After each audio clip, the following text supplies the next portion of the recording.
Good morning, doctors. Today, one more small topic from public health dentistry, caries studies. So, according to them, according to these studies, they say that the diet factor is diet. What the diet contribute in caries? Okay, what happened if you change your diet? So, these studies based upon diet. Okay, so the first is Vibe Holm study, second is Hope Hood House study, third is Turku sugar study, and the last is experimental caries study. So these were the four studies. Okay, so first is Vibe Holm studies. So what he did, he told that there is a relation between diet, frequency of sugar intake, okay, and dental caries. So they are saying that there is a relation between what type of sugar you are taking, either it is sticky or it is non-sticky. What is the frequency of your intake of sugar before or after the meal? So they can ask the question that in which study they tell there is a relation between diet and the frequency of sugar intake. Okay, and that it will be Vip Holm study.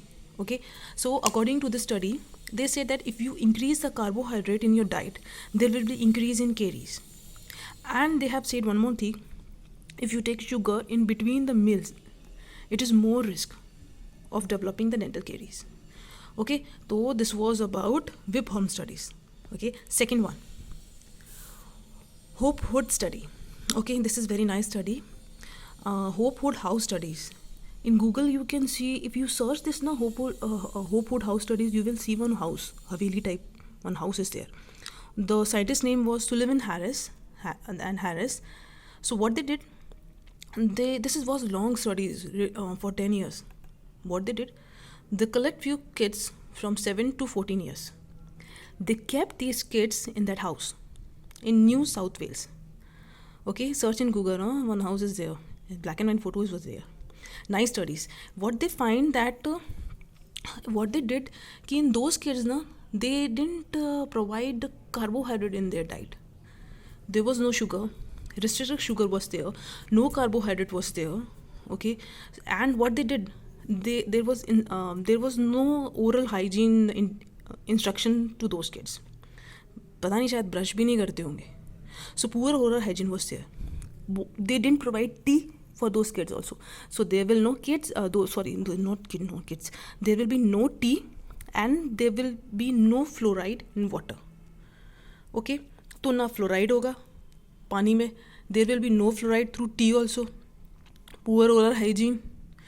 तो उनसे they come to the conclusion that there will be significant caries reduction in spite of poor oral hygiene and low level of fluoride in water. So Hopefood ने बोला कि if you reduce the carbohydrate in your diet, there will be caries reduction. This was about Hopefood House study. The second was Turku sugar studies. Okay, Finland में scientist name is also Turku. So what they did, they tell that they divide they divide into 3 groups. 25 months तक study चली थी. 3 groups में divide करी. उनकी diet स्वीटन की, कुछ को sucrose, to some they gave fructose and to some they gave xylitol. So they came to know that those persons who take xylitol, caries was less than of sucrose and fructose. So xylitol was best according to them. So this was the Turku sugar study. Last में experimental caries studies. Nice studies for 23 days. Okay.